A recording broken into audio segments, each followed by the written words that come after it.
Bonjour à tous, Thomas de Chambre, professionnel de golf. Aujourd'hui, on va parler de trajectoire de balle, quelles sont les différentes choses qui peuvent les influencer, surtout comment les identifier et comment les corriger. Premièrement, ce qui va être important de comprendre, c'est la différence entre le patron d'élan et la phase de bâton. Qu'est-ce que chacun d'entre eux influence et comment les corriger. Donc, si on commence avec le patron d'élan. Le patron d'élan, c'est ce qui influence la spin de ta balle. Est-ce qu'elle va spinner vers la gauche ou spinner vers la droite? Donc, ton patron, c'est où est-ce que ton club revient. Est-ce que tu vas revenir sur le plan d'élan? Est-ce que tu vas revenir de l'extérieur vers l'intérieur ou de l'intérieur vers l'extérieur? Là, c'est des patrons vraiment exagérés. En réalité, ici, je pourrais avoir un patron outside, puis ici, je pourrais avoir un patron inside, puis mon patron proche de zéro serait vraiment sur le plan. Ensuite, la face de bâton. Très simple. Où est-ce que ta face pointait à l'impact? Est-ce qu'elle était square, fermée ou ouverte? La face de bâton, ce que ça l'influence, c'est la ligne de départ. Donc, est-ce qu'elle va partir à gauche, dans le milieu ou à droite de ta ligne? Petit point clé qui peuvent avoir une influence sur la face de bâton, c'est notre positionnement. On voit si je me positionne ici, une position neutre, ma face va être vers la cible. Et si je me recule un petit peu, on voit que ma face vient pointer fermée vers la droite pour un gaucher. Ensuite, si je me ravance à l'opposé, toujours en gardant mes mains droites, on voit que ma face vient pointer vers l'extérieur, une face ouverte. Même principe pour la hauteur des mains. Encore une fois, si je me replace avec une bonne distance avec la balle, si j'abaisse les mains, ma face de bâton vient fermer. Si je relève les mains, ma face de bâton vient s'ouvrir. Donc, c'est vraiment important de comprendre que notre position à la base, au setup, peut avoir une grosse influence sur notre face de bâton, même si au visuel, on a vraiment l'impression que notre face de bâton est droite. En venant baisser ou relever le club, ça change le lie angle et ça change aussi la direction de la face de bâton. Petit parallèle trappe de sable. C'est pour ça aussi dans la trappe de sable qu'on doit abaisser nos mains, puisque lorsqu'on ouvre notre face de bâton pour créer plus d'angle, on vient pointer à l'extérieur. Sauf qu'en abaissant nos mains et notre positionnement, on vient recentrer la face de bâton, malgré le fait que notre face de bâton est ouverte. Je vous refais ça d'un petit peu plus près. Donc, si j'ai une face de bâton parallèle, mais que je viens de l'ouvrir pour créer plus d'angle dans la trappe de sable, ma face pointe vers l'extérieur. Si je viens abaisser mon centre de gravité et baisser mes mains, je viens de recentrer ma face de bâton vers la cible. Ensuite, ce qui est important de comprendre avec le club pat, c'est qu'il est indépendant à notre backswing. Donc, peu importe de la façon que je vais faire mon backswing, je peux y aller à la Matthew Wolff puis looper en l'intérieur. Je pourrais aller vraiment de l'intérieur puis après ça revenir. Ça n'a pas d'impact sur notre club pat. Oui, notre backswing va nous aider à être dans une bonne position au sommet pour venir de la bonne façon. Et certaines combinaisons peuvent nous aider certaines personnes à aller chercher un bon patron d'élan. Mais notre patron est indépendant de notre backswing. C'est réellement d'ici, je dirais, à ici. Donc, une fois qu'on a compris ces éléments-là et qu'on est capable de les contrôler, on est capable de faire absolument tout ce qu'on veut avec la balle. Donc, par exemple, si je remets avec un patron de l'intérieur, on se rappelle que ça va créer un effet vers la droite pour un droitier. Donc, si je le fais juste ici, face de bâton square, patron de l'intérieur.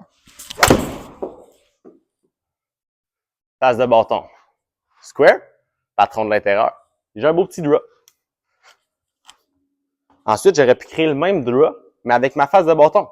Au lieu qu'elle parte sur la ligne et qu'elle aille son effet ensuite, elle serait partie à droite et elle serait restée sur la ligne ou avoir un plus gros effet si je décide de revenir de l'intérieur en plus.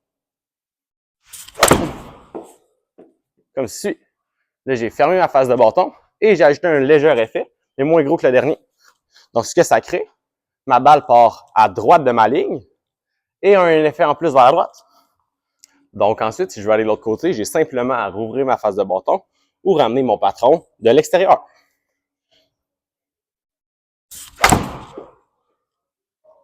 Donc, on voit ici, mon patron est assez neutre, mais ma face de bâton était ouverte. Donc, ma balle part à l'extérieur et reste à l'extérieur.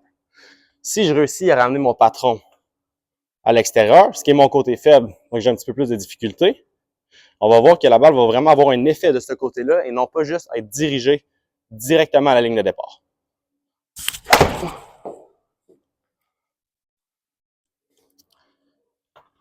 On voit que j'ai réussi à ramener mon patron de l'extérieur. C'était pas mon meilleur résultat.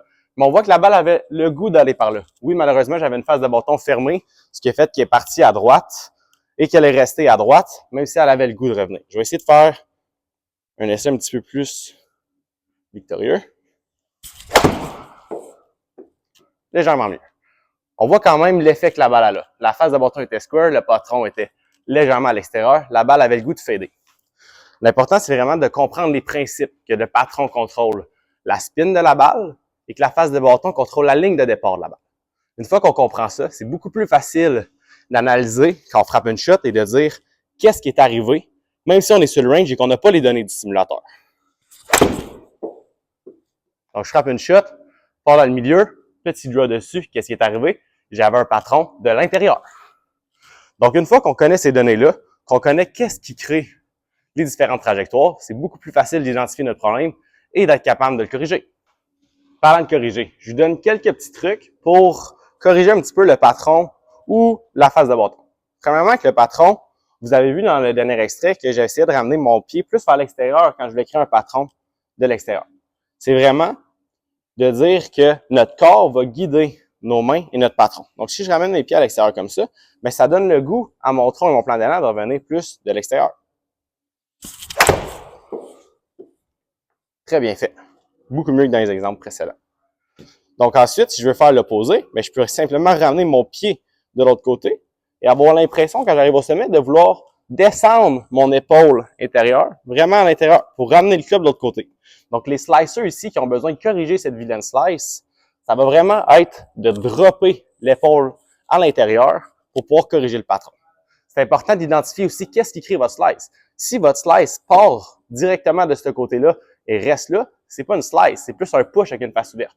Mais comme la majorité des golfeurs amateurs, elle part dans le milieu et ensuite elle a l'effet. Ça, c'est vraiment le patron qui va être de l'extérieur. Donc, pour le ramener, monte au sommet ici, avoir l'impression de descendre à l'intérieur. En ramenant le pied ici, ça peut nous aider encore une fois à vraiment ramener notre patron de l'intérieur et venir créer un effet opposé. Donc, on voit vraiment 8 inside. La balle a vraiment plus un effet de draw. Ensuite, niveau face de bâton, ce qui peut nous aider à le contrôler, notre poignet, premièrement, est le guide. Donc, si je fais juste bouger le poignet, ça guide la face de bâton. On va essayer de garder le poignet le plus neutre possible durant l'élan de golf. Et notre release, où est-ce que je vais pousser le club, va avoir un gros impact aussi sur ma position de bâton à l'impact. Donc, si je veux essayer d'ouvrir ma face, je vais avoir l'impression d'ouvrir mon poignet et venir pousser ma face de bâton vers l'extérieur. Là, c'est vraiment exagéré. Mais c'est vraiment pour comprendre le principe. Quelqu'un qui a tendance souvent à fermer la face de bâton, l'envoyer à droite pour un gaucher, bien, ça va être de pousser à l'extérieur.